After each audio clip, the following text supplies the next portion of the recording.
O retinoblastoma é o tumor intraocular primário mais comum da infância. É responsável por mais ou menos uns 10 a 15% dos tumores que ocorrem no primeiro ano de vida.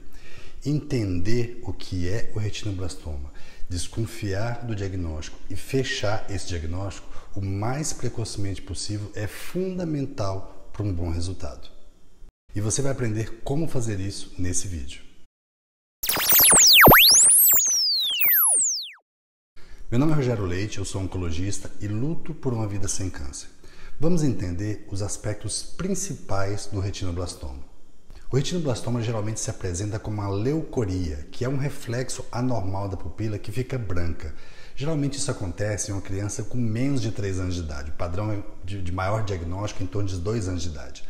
Aqui está uma imagem que deixa mais claro, dá para ver a diferença bem nítida entre os olhos, onde do lado normal a pupila está preta, que é o comum, que é o normal, e do outro lado, onde tem um tumor, ela fica branca. Isso é muito mais fácil de ser percebido quando a gente vê fotos da criança. Se não tratado, o retinoblastoma é uma doença mortal, sendo importantíssimo, assim como em qualquer tipo de câncer, a realização do diagnóstico o mais precoce possível desse problema. A boa notícia: com os avanços atuais do tratamento e a sobrevida global está em torno de 95%, mas, para isso, é necessário o diagnóstico precoce e a ação de uma equipe multidisciplinar especializada. O retinoblastoma ocorre de duas formas, a forma hereditária e a forma não hereditária. Vamos falar um pouquinho sobre o retinoblastoma hereditário.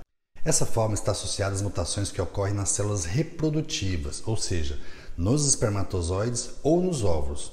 O retinoblastoma hereditário é responsável por cerca de 40% de todos os casos de retinoblastoma.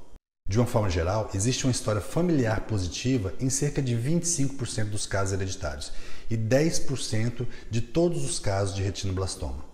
O que tem que ficar claro é que uma história familiar negativa não exclui o retinoblastoma hereditário. Retinoblastoma não hereditário. Esse tipo de tumor resulta apenas de mutações somáticas. Esses pacientes têm doença unilateral e unifocal e tendem a ser diagnosticados em idade um pouco mais avançada em comparação com os casos hereditários. Vamos entender a frequência desse tipo de tumor. Vamos falar um pouquinho sobre incidência. Nos Estados Unidos, ocorre cerca de um caso de retinoblastoma para cada 15 mil nascimentos vivos.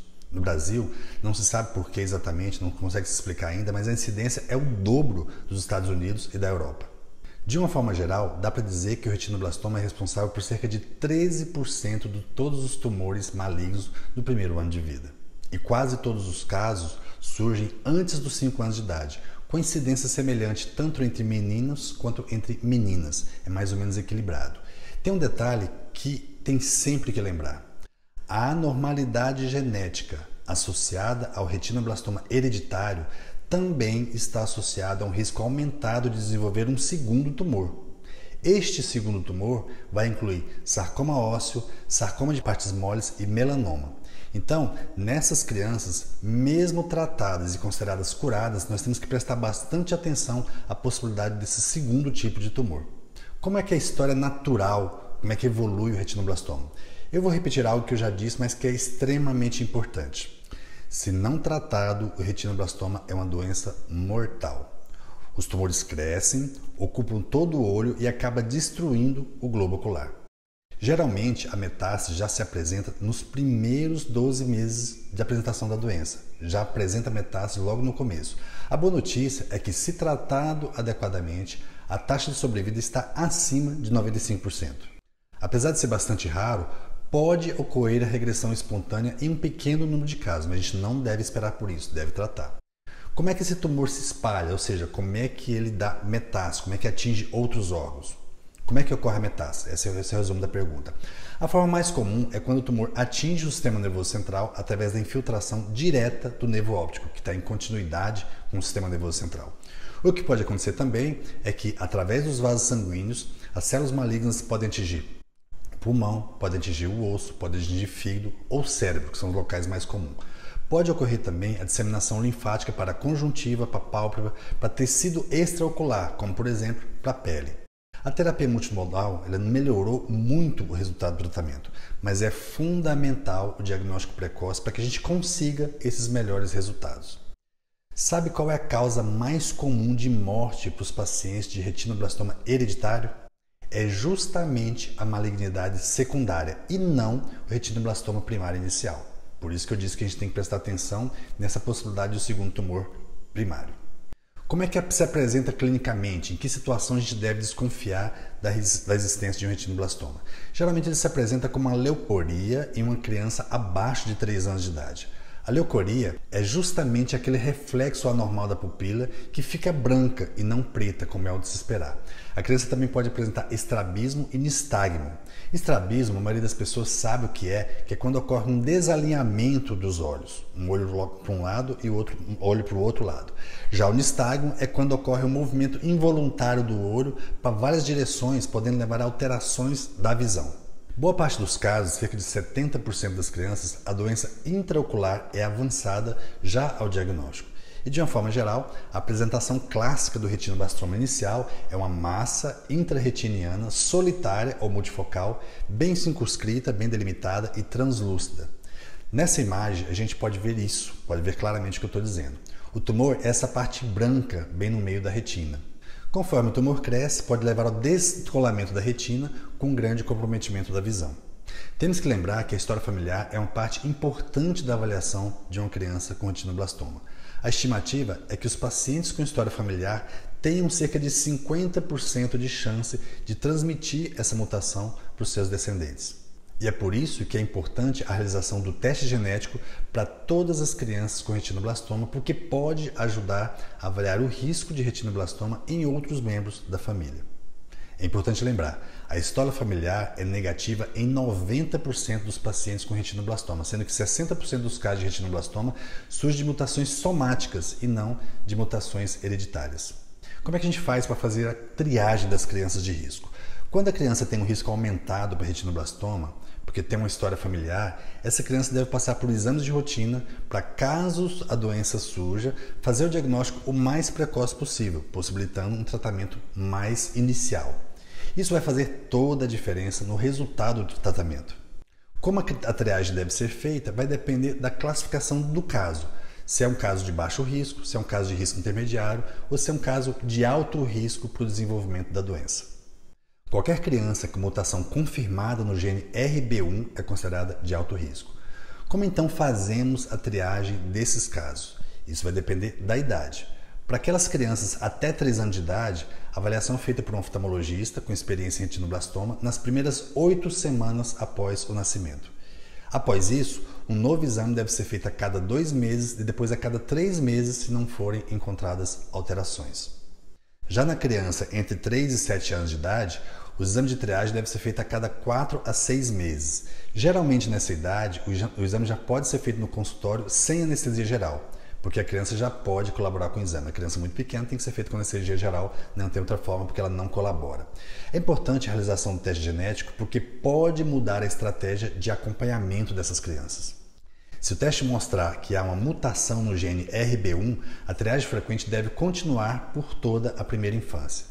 Por outro lado, se o teste genético mostrar que a criança não tem a mutação do gene RB1, a triagem sob anestesia pode ser descontinuada, mas mantendo a triagem no consultório. Em qualquer tipo de câncer, é mandatório se fazer o estadiamento da doença. O estadiamento nada mais é do que a avaliação que mostra a extensão da doença. Qual que é o tamanho da lesão? Ela está só no olho? Ela já atingiu tecidos em volta do olho? Atingiu outros órgãos? O estadiamento vai dar para a gente essas respostas. Para responder essas perguntas é que a gente deve fazer o exame físico completo, o exame oftalmológico sob anestesia, a ultrassonografia ocular, a tomografia de coerência óptica e a ressonância magnética do crânio e das órbitas. Uma informação importante que deve ser considerada. A tomografia de órbita geralmente é evitada em crianças com suspeita de retinoblastoma. Isso porque nesses pacientes, como eu já disse, há um maior risco de um segundo câncer. E nos pacientes com doenças hereditárias, há um risco de desenvolvimento de um segundo câncer justamente pela radiação da tomografia. Então a gente evita quando possível nesses casos. Mas em alguns casos selecionados, há um refinamento das informações quando a gente usa a tomografia, então pode ser necessário. No caso de suspeita de retinoblastoma, não se faz a biópsia da lesão, porque há um risco de disseminação da doença extraocular. Já que não está indicada a biópsia, como é que a gente faz então o diagnóstico? O diagnóstico de retinoblastoma pode ser feito com base no exame oftalmoscópico indireto, dilatado, e exames de imagem, como eu já disse anteriormente, aqueles exames que eu já expliquei que a gente solicita. Vou resumir as recomendações do que eu falei até agora. Vou resumir para poder facilitar o entendimento. O retinoblastoma é o tumor intraocular primário mais comum da infância, sendo responsável por cerca de 10 a 15% de todos os cânceres do primeiro ano de vida. A maioria dos casos é diagnosticada em crianças com até 2 anos de idade, a imensa maioria. Cerca de 30% dos casos, mais ou menos, o tumor é bilateral. E cerca de 40% de todos os casos de retinoblastoma são hereditários.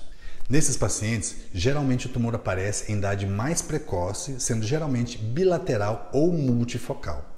Geralmente os casos de retinoblastoma não hereditários são unilaterais e têm uma história familiar negativa. Se não tratado, veja bem o que eu estou falando. Se não tratado, o tumor cresce, toma conta do olho, altera todo o globo ocular, faz a criança perder a visão, em alguns meses ocorre a disseminação metastática e geralmente a morte ocorre em cerca de 1 ano após a metástase, se não tratado. Ninguém quer isso. Já que ninguém quer isso, o que a gente pode fazer? O mais importante você já fez, que é tomar consciência de que o problema existe. Depois disso, a gente deve prestar atenção no seu filho e na sua filha, principalmente se há uma leucoria em algum grau ou algum grau de estrabismo. Eu já operei há mais de 20 anos atrás uma criança com menos de 1 ano de idade. Tive que fazer a cirurgia, retirar os 2 olhos devido a um retinoblastoma avançado. Faça a sua parte para evitar esse tipo de coisa. Se tiver alguma dúvida, alguma suspeita, procure orientação médica.